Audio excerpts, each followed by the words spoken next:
더럽고 차가운 감방에서 지내고 있으며 계속 불이 켜져 있어서 잠들 수 없다. 그의 건강은 적절한 치료를 받지 못해 현저히 악화됐다. 적절한 침대에서 잠을 자지 못해 만성질환을 악화시키고 있다. 이 얘기는 조금 전에 우리 백병규 시사평론가님과 함께 얘기했던 바로 박근혜 전 대통령의 국제법무팀이라는 MH그룹이 박 전 대통령이 심각한 인권 침해를 당하고 있다면서 국제사회에 문제 제기를 할 예정이라는 사실을 밝히면서 한 얘기인데요. 자, 어제 이 문제로 주요 포털 사이트가 하루 종일 뜨거웠습니다. 그래서 오늘 이 시간 박 전 대통령이 오히려 황제 수감을 하고 있다라는 문제를 지적했던 정의당 노회찬 원내대표 전화 연결해서 입장 직접 들어보겠습니다. 노 대표님 안녕하십니까? 네, 안녕하십니까? 예, 지금 심각한 인권 침해를 당했다. 박근혜 전 대통령이 이 얘기인데요. 노회찬 원내대표께서는 오히려 반대되는 얘기를 하셨죠? 예? 네, 그렇습니다. 예. 황제 수감을 하고 있다. 자, 이거 어떻게 보십니까? 예, 사실 정확하게 표현하자면 제 생각으로는 박근혜 대통령이 인권 침해를 당한 것이 아니라 박근혜 전 대통령이 인권 침해를 했다. 이렇게 얘기해야 된다고 봅니다. 왜냐면은 최근에 부산고등법원 등에서 수감 생활이 감방 면적이 너무 좁아가지고 과민 수용의 결과로 감방 면적이 너무 좁아서 인권 침해 당했다라고 국가를 상대로 손해배상을 청구하는 사람들이 다 이겼어요. 근데 법원에서 인정 그분들이 다 이제 박근혜 정부 시절에 수감됐던 사람들인데 그 사람들의 하소연에 따르면은 본인들의 면적, 법원에서 인정한 수용 면적이 1인당 1.06제곱미터예요. 예. 그래서 이거는 너무 좁아가지고 인권이 침해됐다라고 법원이 100만 원, 150만 원, 300만 원 이렇게 손해배상 명령을 내렸는데 지금 박근혜 대통령이 사용하고 있는 면적은 10.08제곱미터예요. 그러니까 이런 사람 10명이 쓰는 면적을 혼자 쓰고 있어요. 그러니까 정작 인권 침해 당한 사람은 다른 일반 재수자들이지 본인이 아니라는 거고 본인 박근혜 전 대통령이 이 문제에 대한 사실 책임도 있다는 것이죠. 그리고 더럽고 차가운 감방에서 지내고 있다라고 얘기하는데 그게 만약 그 진술이 사실이라면은 그 더럽고 차가운 시설을 갖다가 고치지 않은 책임은 누구한테 있습니까? 본인한테 있는 거잖아요. 예. 본인에게 또 있는 거잖아요. 예. 그렇기 때문에 이것을 국제 유엔 기구에까지 제소한다는 것 자체가 정말 창피한 일이고요. 예. 그리고 제소한다는 유엔 인권이사회. 예. 유엔 인권이사회가 바로 박근혜 대통령 시절에 계속해서 민주노총 한상균 위원장 석방하라라는 등의 여러 가지 인권에 관련된 공고를 했습니다. 예. 단 한 건도 수용하지 않았던 그런 상황인데 거기다가 자신의 문제를 이렇게 과장해서 제소한다는 것 자체가 어불성설이다 저는 그렇게 생각합니다. 박근혜 전 대통령이 지금 10.08제곱미터죠 감방의 크기가요. 예, 네. 독일이 이제 상당히 인권 선진국인데 독일이 이 감옥에서 1인당 반드시 지켜야 되는 면적이 7제곱미터 조금 넘습니다. 그러니까 독일의 기준으로 봐더라도 박근혜 전 대통령은 상당히 넓은 방에 지금 기거하고 있다. 이렇게 볼 수가 있거든요. 예. 유엔에서 정한 것도 1인당 2.7제곱미터 넘어야 된다 이렇게 얘기하고 있습니다. 예, 근데 이제 독일은 7제곱미터인데 독일 같은 경우를 보더라도 이렇게 넓다 이 얘기예요. 그렇습니다. 예.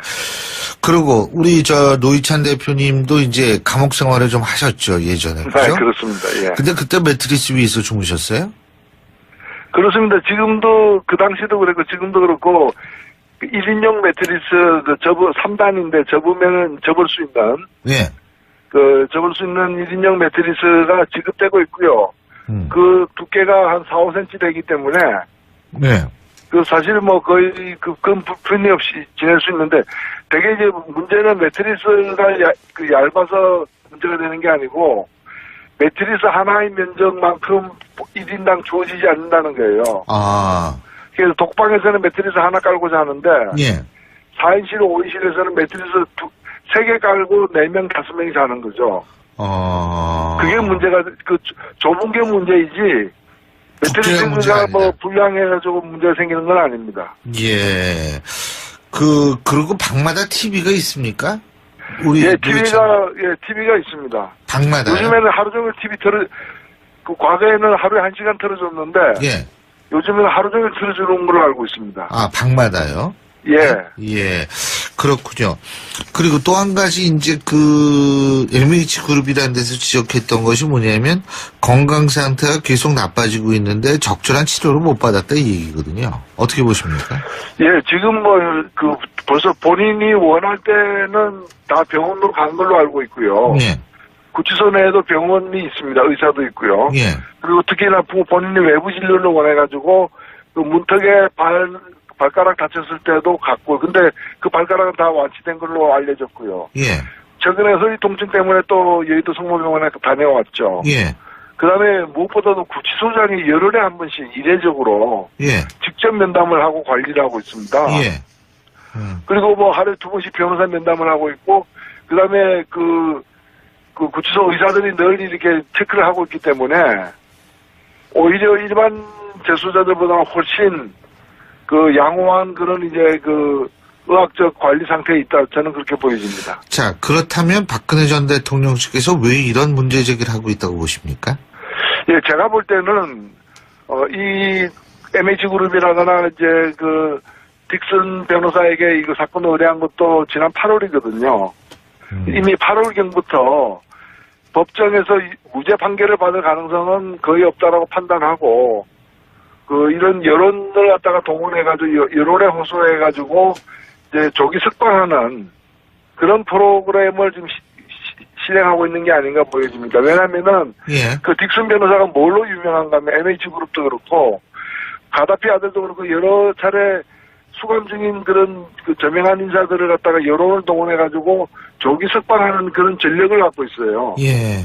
그런 실적을 갖고 있기 때문에, 그래서 지금 그런 프로그램으로 지금 이미 진입한 게 아닌가. 유엔에서 이런 문제 다루지게 하고 또 이거 시행하는 같은 데서 다루게 하고 그 다음에 이제 아마 좀 더 있으면은 뭐 몸이 아프다 이런 걸로 해가지고 병원에 입원하려고 하는. 그래서 재판의 결과에 어떤 연연하지 않는 그건 이미 재판부에 대한 불신 표명으로 나타났는데 그래서 결국에는 빨리 하여튼 구치소에서 나오는 걸 갖다가 목표로 하는 그런 일련의 작업들이 추진 중이다 이렇게 해석됩니다. 그러면 국제적으로 이렇게 일을 키우면은 그렇게 조기 석방이라든지 이런 것이 가능하다고 보십니까? 저는 전혀 그렇게 생각되지 않습니다. 왜냐면은 바로 인권위원회에 제소해야 될 사람, 인권 침해 소지가 있다 제소해야 될 사람은 박근혜 전 대통령이 아니라 지금 아까 부산고등법원 같은 데서 판결을 받았던 훨씬 더 열악한 처지에 있는 그 사람들이거든요. 예. 그리고 정부가 2개월 이내에 답변을 하게 돼 있습니다. 이 제소를 하게 되면은. 예. 그런 걸 통해서 충분히 해명이 될 수 있다고 봅니다. 그렇군요. 자, 지금, 어쨌든 박 전 대통령은 말은 이렇게 하죠. 20년형이든 30년형이든 개의치 않는다. 나라를 바로 세우는 게 중요하다. 이런 얘기를 했는데, 그죠? 지금 이재용 부회장, 김기춘 전 실장, 이런 주요 관련들의 선거를 앞두고 옥중 메시지로 또 공개할 방침이다. 이런 얘기도 나오고 있는데, 이 부분은 어떻게 보십니까? 예, 이번에도 발표된 내용에도 자세히 보면은, 본인은 무죄라는 걸 갖다가 계속 주장하고 있고요. 예. 무죄이기 때문에 구속 연장도 부당하고 그리고 무죄이기 때문에 무죄를 인정하지 않는 어떤 재판 결과도 수용하지 않겠다는 뜻입니다. 예. 예. 그렇기 때문에 그리고 특별히 SK하고 롯데 얘기까지 하고 있고요. 그리고 예. 일체 돈을 주고받은 적이 없다. 개인의 이익을 위해서. 예. 이거는 뭐 나는 이렇게 부정하니까 나와 뇌물죄로 연관된 다른 쪽에서도 이런 입장을 계속 취해라. 예. 결국에는 어찌 보면 내가 강제로 재판을 받고 있지만 재판 결과를 인정하지 않겠다는 것이죠. 예. 재판 결과를 인정하지 않겠다. 이게 이제 이 부분 때문에, 이 대한민국을 한때 담당했던 이 대통령으로서 제대로 된 자세인가 이런 부분에 대해서 지금 논란이 좀 일고 있는데요. 예. 저희가 이 국제 MH그룹인가 하는 쪽에서 이제 앞으로 어떻게 나올지 계속 좀 지켜보고 저희가 또 이 문제를 다뤄보겠습니다. 오늘 말씀 여기까지 듣겠습니다. 고맙습니다. 네, 감사합니다. 예, 지금까지 정의당 노회찬 원내대표였고요. 어제 국민의당의 싱크탱크죠. 국민정책연구원이 다른 당과 합당할 때 어떤 경우에 가장 시너지 효과가 클 것인지에 대한 여론조사한 사실이 드러났는데 이 조사를 보면은 다른 당보다는 바른정당과의 통합이 가장 시너지 효과가 크다. 이렇게 결과가 나온 것으로 알려지면서 통합 논의에 또다시 불이 붙는 상황입니다. 그동안 연대를 하려면 다른 당이 아닌 민주당과 해야 한다. 이런 주장을 해오신 분이죠. 바로 동교동계의 상당히 그 좌장으로 볼 수 있는 국민의당 정대철 상임고문 전화 연결해서 입장 직접 들어보겠습니다. 정 고문님 안녕하십니까? 안녕하세요. 예. 이게 비밀 여론조사를 했다 그러는데 이렇게 결과가 아주 공개가 돼가지고 비밀 네. 여론조사는 원래 결과도 비밀로 해야 되는 거 아니에요? 예? 아니, 공개할 수도 있어요. 그럴 수 있습니다. 예. 두 당이 합하면 두 당이 13.2%인데. 그쵸. 9.7에서 6.5%의 시너지 효과가 있다. 이제 이런 뜻입니다. 예.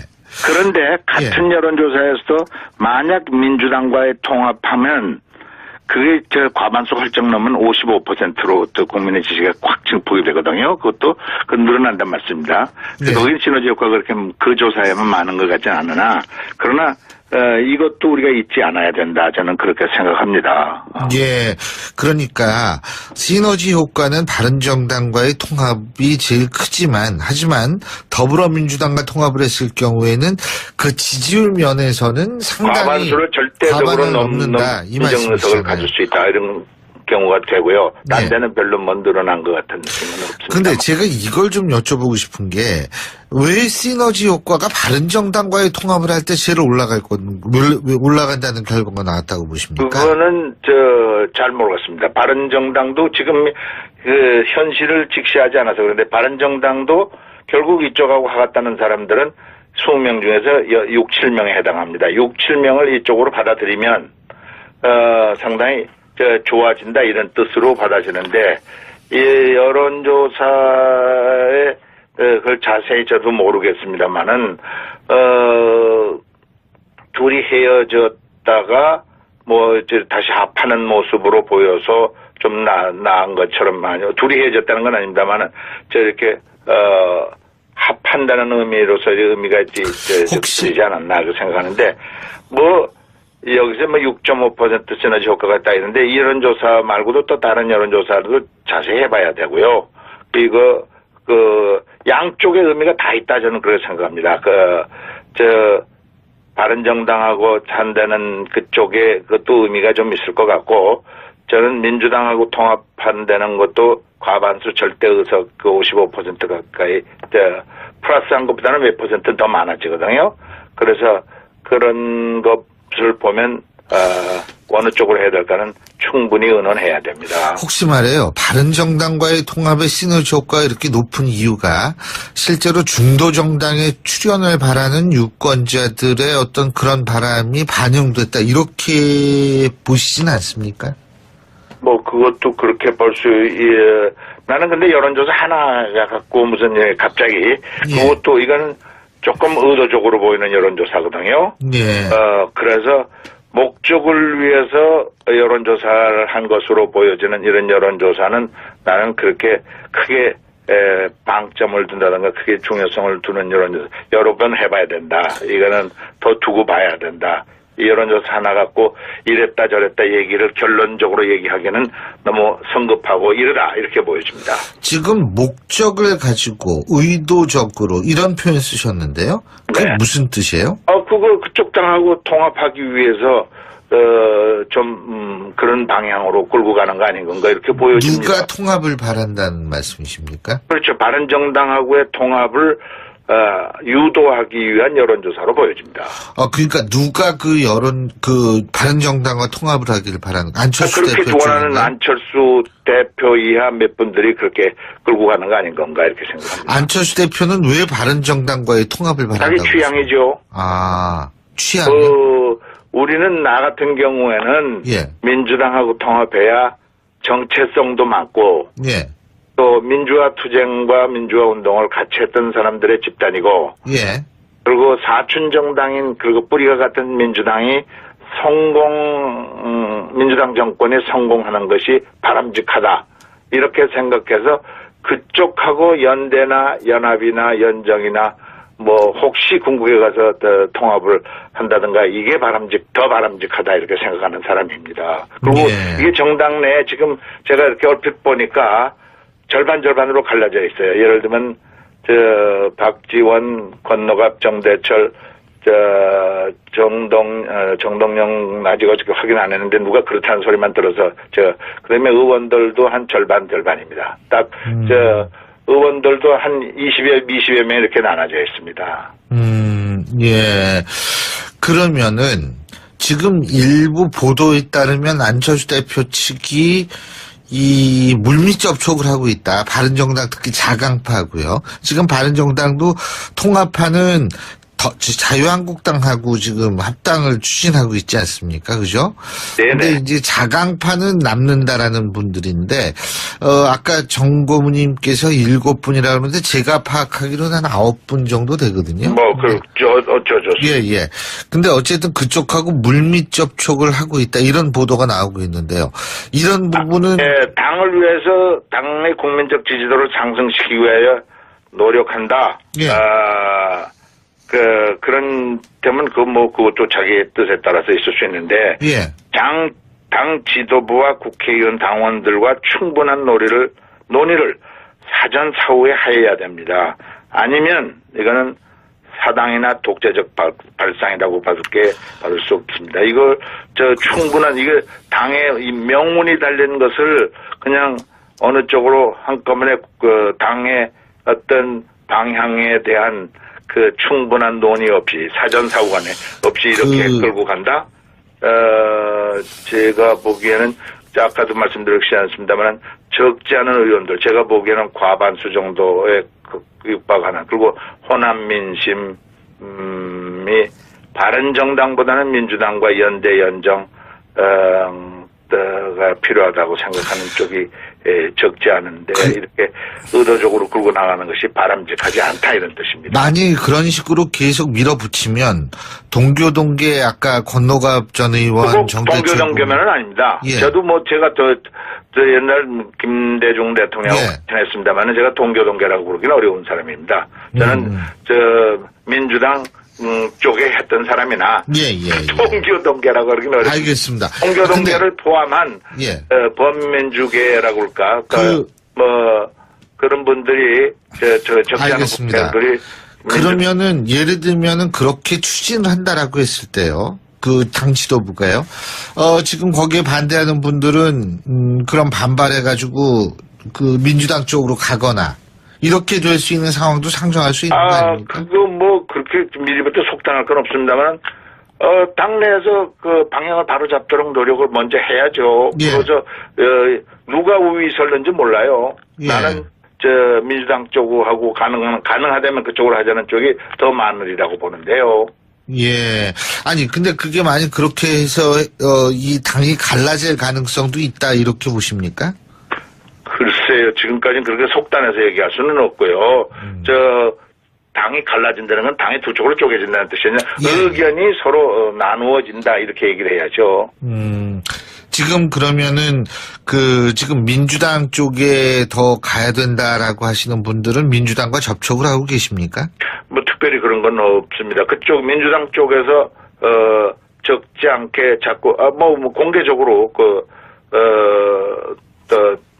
이쪽에다가 같이 하자 요새 협치라는 표현도 쓰고 조금 더 나가서 연대 연정하고 그런 제안들을 거의 공개적으로 비공개적으로 했는데 만약에 이런 것이 이루어지려면 제가 보기에는 대통령이 먼저 120석 갖고는 결코 정치를 제대로 할 수 없다. 그러니 국민의당의 도움이 절대 필요하다라고 겸허한 자세로 나가고 이에 뒤따르는 추미애 대표를 포함한 당 여자들이 또 이에 뒤를 따르고 결의가 필요하다. 하다고 먼저 전제 조건이 그렇게 돼야 됩니다.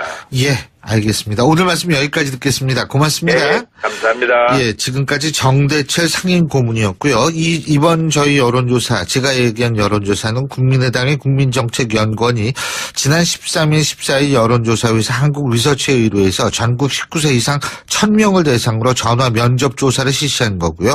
표본 오차는 95% 신뢰 수준의 플러스 마이너스 3.1%포인트, 응답률은 13.6%포인트였음을 말씀드립니다. 그 수감 생활이 그 관방 면적이 너무 좁아가지고 과밀 수용의 결과로 관방 면적이 너무 좁아서 인권 침해 당했다라고 국가를 상대로 손해배상을 청구하는 사람들이 다 이겼어요. 근데 법원에서 인정 그분들이 다 이제 박근혜 정부 시절에 수감됐던 사람들인데 그 사람들의 하소연에 따르면은 본인들의 그 면적, 법원에서 인정한 그 수용 면적이 1인당 1.06제곱미터예요. 예. 그래서 이거는 너무 좁아가지고 인권이 침해됐다라고 법원이 그 100만원, 150만원, 300만원 이렇게 손해배상 명령을 내렸는데 지금 박근혜 대통령이 사용하고 있는 면적은 10.08제곱미터예요. 그러니까 이런 사람 10명이 쓰는 면적을 혼자 쓰고 있어요. 그러니까 정작 인권 침해 당한 사람은 다른 일반 재수자들이지 본인이 아니라는 거고 본인 그 박근혜 전 대통령이 이 문제에 대한 사실 책임도 있다는 것이죠.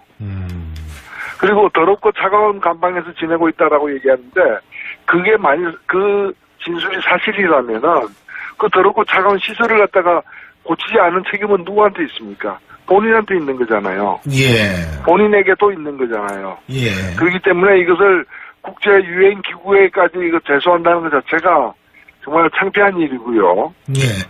그리고 그 제소한다는 그 유엔 인권이사회, 예.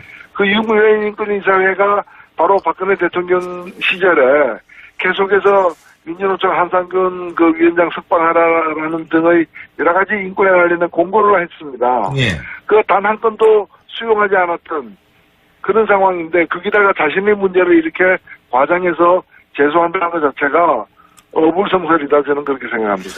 저 박근혜 전 대통령이 지금 10.08제곱미터죠 그 감방의 네, 크기가요. 그렇습니다. 예, 네. 독일이 이제 상당히 인권 선진국인데 독일이 이 감옥에서 1인당 그 반드시 지켜야 되는 면적이 7제곱미터 조금 넘습니다. 그러니까 독일의 기준으로 봐더라도 박근혜 전 대통령은 상당히 넓은 방에 지금 기거하고 있다. 이렇게 볼 수가 있거든요. 예. 유엔에서 정한 것도 1인당 2.7제곱미터 넘어야 된다 이렇게 얘기하고 있습니다. 예, 근데 이제 독일은 7제곱미터인데 독일 예. 같은 경우를 보더라도 이렇게 넓다 이 얘기예요. 그렇습니다. 예. 예. 그리고 우리 저 노희찬 대표님도 이제 감옥 생활을 좀 하셨죠 예전에. 네, 그죠? 그렇습니다. 예. 근데 그때 매트리스 위에서 주무셨어요? 그렇습니다. 지금도 그 당시도 그랬고 지금도 그렇고 1인용 매트리스 그 3단인데 접으면은 접을 수 있는 예. 그 접을 수 있는 1인용 매트리스가 지급되고 있고요. 그 두께가 한 4, 5cm 되기 때문에 네.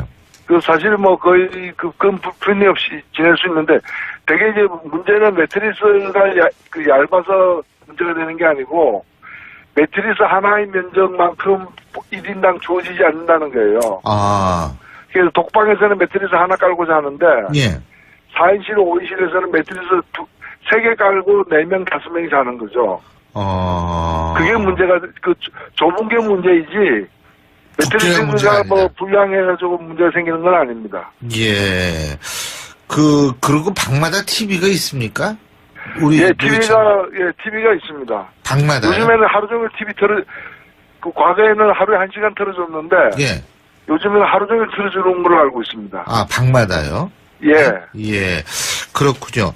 그리고 또 한 가지 이제 그 LMH 그룹이라는 데서 지적했던 것이 뭐냐면 건강 상태가 계속 나빠지고 있는데 적절한 치료를 못 받았다 이 얘기거든요. 어떻게 보십니까?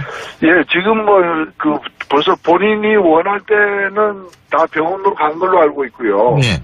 구치소 내에도 병원이 있습니다. 의사도 있고요. 예. 그리고 특히나 본인이 외부 진료를 원해가지고 그 문턱에 발가락 다쳤을 때도 갔고, 근데 그 발가락은 다 완치된 걸로 알려졌고요. 예.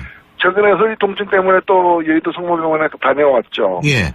그다음에 무엇보다도 구치소장이 열흘에 한 번씩 이례적으로 예. 직접 면담을 하고 관리를 하고 있습니다. 예. 그리고 뭐 하루에 2번씩 변호사 면담을 하고 있고, 그다음에 그 구치소 의사들이 늘 이렇게 체크를 하고 있기 때문에 오히려 일반 재수자들보다 훨씬 그 양호한 그런 이제 그 의학적 관리 상태에 있다. 저는 그렇게 보여집니다. 자, 그렇다면 박근혜 전 대통령 측에서 왜 이런 문제 제기를 하고 있다고 보십니까? 예, 제가 볼 때는 이 MH그룹이라거나 이제 그 딕슨 변호사에게 이거 사건을 의뢰한 것도 지난 8월이거든요. 이미 8월경부터 법정에서 무죄 판결을 받을 가능성은 거의 없다라고 판단하고, 그 이런 여론을 갖다가 동원해가지고 여론에 호소해가지고 이제 조기 석방하는 그런 프로그램을 지금 실행하고 있는 게 아닌가 보여집니다. 왜냐하면은 예. 그 딕슨 변호사가 뭘로 유명한가 하면 MH그룹도 그렇고 가다피 아들도 그렇고 여러 차례 수감 중인 그런 그 저명한 인사들을 갖다가 여론을 동원해가지고 조기 석방하는 그런 전력을 갖고 있어요. 예. 그런 실적을 갖고 있기 때문에 그래서 지금 그런 프로그램으로 지금 이미 진입한 게 아닌가. 그 유엔에서 이런 문제 다루게 하고 또 이거 시행령 같은 데서 다루게 하고 그 다음에 이제 아마 좀 더 있으면은 뭐 몸이 아프다 이런 걸로 해가지고 병원에 더럽고 차가운 감방에서 지내고 있으며 계속 불이 켜져 있어서 잠들 수 없다.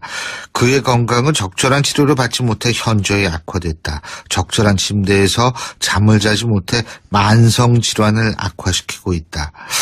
이 얘기는 조금 전에 우리 백병규 시사평론가님과 함께 얘기했던 바로 박근혜 전 대통령의 국제법무팀이라는 MH그룹이 박 전 대통령이 심각한 인권 침해를 당하고 있다면서 국제사회에 문제 제기를 할 예정이라는 사실을 밝히면서 한 얘기인데요. 자, 어제 이 문제로 주요 포털 사이트가 하루 종일 뜨거웠습니다. 그래서 오늘 이 시간 박 전 대통령이 오히려 황제 수감을 하고 있다라는 문제를 지적했던 정의당 노회찬 원내대표 전화 연결해서 입장 직접 들어보겠습니다. 노 대표님 안녕하십니까? 네, 안녕하십니까? 예, 지금 심각한 인권 침해를 당했다. 박근혜 전 대통령이 이 얘기인데요. 노회찬 원내대표께서는 오히려 반대되는 얘기를 하셨죠? 예? 네, 그렇습니다. 예. 황제 수감을 하고 있다. 자, 이거 어떻게 보십니까? 예, 사실 정확하게 표현하자면 제 생각으로는 박근혜 대통령이 인권 침해를 당한 것이 아니라 박근혜 전 대통령이 인권 침해를 했다. 이렇게 얘기해야 된다고 봅니다. 왜냐면은, 최근에 그 부산고등법원 등에서